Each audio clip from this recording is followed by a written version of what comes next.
If your spiritual growth feels stuck and you are doing all the right things, I want to show you exactly why. And I promise you, it is not what you think. Before I was born again, I was an entrepreneur, information consumer. I devoured self-improvement books, dozens of them. The mindset was simple. More knowledge equals more growth. Input equals output. Then I was born again, and I brought that exact same habit into Christianity. I consumed theology, attended Bible studies, expanded my intellectual knowledge of God faster than most new believers I knew. And my transformation felt completely stalled. I was accumulating knowledge about Christ, but I was not becoming more like Christ. And for a long time, I had no idea why. Until I realized I was using the world's method on God. Self-reliant, outcome-driven, in control, and you cannot use that method on the vine. In this video, part 1 of 2, I want to show you the difference between consuming Christianity and abiding in Christ. Because most Christians have never been taught that these are two completely different things, and that difference explains everything about why growth feels stuck. Quick question before we go further. Are you growing or are you consuming? Are you becoming more like Christ or just knowing more about Him? Hold that question. By the end of this video, you will know the answer. In John chapter 15, Jesus gives the most concentrated teaching on the Christian life found anywhere in the Gospels. The whole passage orbits one repeated word: abide, remain, stay. 11 times in 10 verses. When a teacher repeats a word that many times in that short a space, he is hammering a single point he does not want you to miss. Here is the architecture of what he says, because the structure itself is the teaching. Abide in me, and I in you. Not serve me, not obey me, not study me. Abide in me. Stay, remain, do not depart. The primary command of the Christian life is not activity, it is connection. I am the vine, you are the branches. Whoever abides in me and I in him, he it is that bears much fruit, for apart from me you can do nothing. Apart from me, you can do nothing, not less efficiently, nothing. A disconnected branch does not produce inferior fruit. It produces no fruit, because the fruit never came from the branch. It came from the vine flowing through the branch. The branch's only contribution is staying connected. This verse broke my entrepreneurial mindset wide open. I had been approaching spiritual growth as a project I was managing, with God as a resource I was leveraging. But Jesus is not a resource. He is the vine. I am the branch. My role is not management. It is remaining. The fruit is automatic, not effortful, not strategic. Whoever abides bears much fruit. The bearing is evidence of the abiding. You cannot manufacture it, fake it, or produce it independently.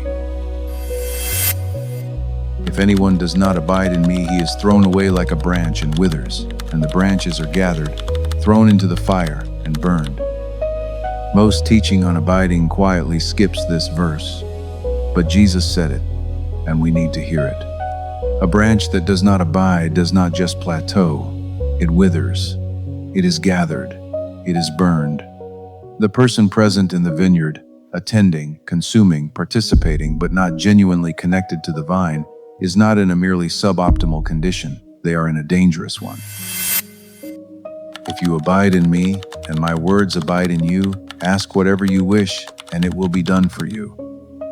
Abiding is mutual, you in him, and his words in you, not passing through you, abiding in you, dwelling, remaining, reshaping your thinking from the inside. This is the distinction between consuming the word and being shaped by it. The consumer reads, and the information enters and exits.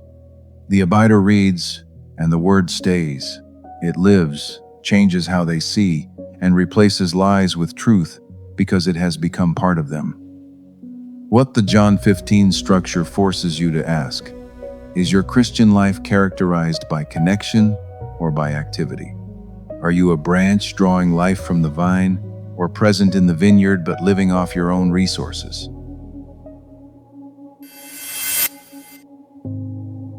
Consuming Christianity and abiding in Christ can look identical from the outside.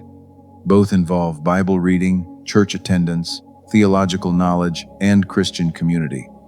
But they produce completely different results on the inside. The consumer approaches God as an object to be understood, a topic to be mastered. The self stays at the center. I am expanding my understanding. I am building my competency. The abider approaches God as a branch approaches the vine, not to extract information but to remain connected, not to know more about Him, to stay in Him. The consumer asks, "What can I learn from God today?" The abider asks, "How do I remain in God today?" One is a transaction, the other is a relationship.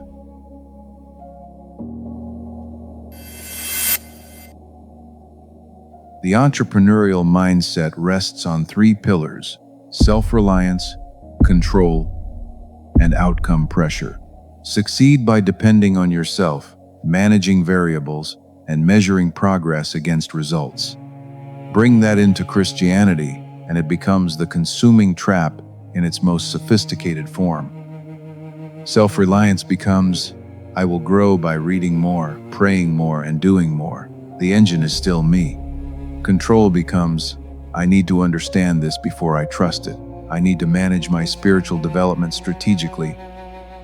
Outcome pressure becomes, why am I not growing faster? Why is my transformation not more visible? And here is the brutal irony. The harder you work at growing through self-reliance, the further you drift from abiding. Because abiding is the exact opposite of self-reliance. It is a conscious, continuous dependence on a person who is not you. You cannot hustle your way into bearing fruit. When a branch is consuming but not abiding, fruitlessness is inevitable. The consumer grows in knowledge but not in love. They can explain grace but are not more gracious. They can articulate patience but are not more patient. The information has expanded, the character has not. But be doers of the word, and not hearers only, deceiving yourselves. Deceiving yourselves. The consumer who mistakes knowledge for transformation is not just unfruitful, they are self-deceived. They feel productive because they are learning. But information without abiding produces self-confidence in knowledge rather than Christ-likeness in character. That was me. Expanding rapidly intellectually, stalling completely in transformation. Be honest about the engine of your spiritual life. Is it primarily your effort, your discipline, your management of spiritual inputs, or is it His life flowing through you because you are remaining connected? Because those two engines produce very different fruit over time. So now you have the diagnosis. You know the difference between consuming and abiding. You can see the consuming trap, the self-reliant, outcome-pressured, information-accumulating substitute for genuine connection with the vine. And you can name the fruitlessness it produces. But diagnosis alone does not change anything. In part 2, we go to the prescription. What is genuine abiding actually? What it looks like is grounded in your union with Christ, how Jesus Himself modeled it, and 3 specific daily practices for the self-reliant, outcome-pressured believer. Because the fruit is coming, it just requires something completely different from what the world taught you. So stay tuned for part 2, subscribe if you have not, and drop a comment and go deeper by watching the next video. God bless. I'll see you in next video.